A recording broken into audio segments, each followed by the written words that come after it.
มาแล้วนะห้องดังประจำบ้านเฮานะห้องล้านวิวทีมงานบ่าวคนนะห้องตุ๊กกระป๋องเด้อ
แล้วห้องม่วนไหน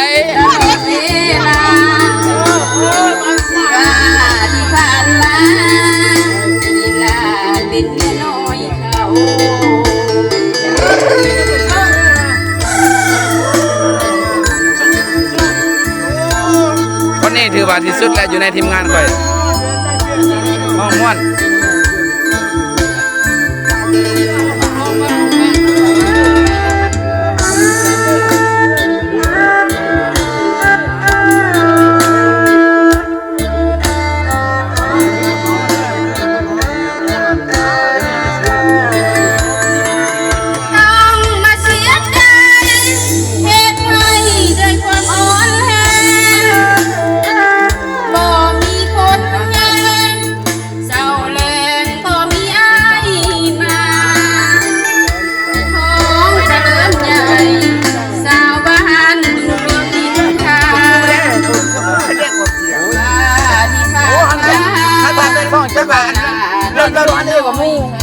อันเป็นอันเสียงคันนี้ปวดเพลงอันเสียงบ่มีผัวแต่ว่ามีลูกสังคมเขาไม่รู้ถูกว่าลูกอีนางเมียน้อยคอยเตือนคอยย้ำความเจ็บช้ำตลอดเวลา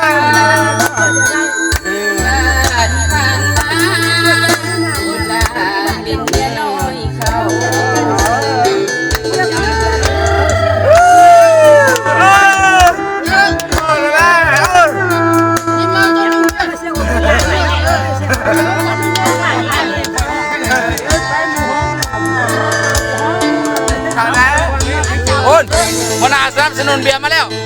ผู้ใดน่าสนับสนุนนี่โอ้ผู้รับเลยไอ้นี่สนับสนุนเบียร์แล้วเบ้อแก๊สหนึ่งเด้อนี่ขอบใจแล้วขอบใจไอ้ผู้ใดเบียร์มาแล้วให้เอ้ยมันจัดอีกเพลงที่สองอภัยซื้อยางผู้ใดเบียร์มาแล้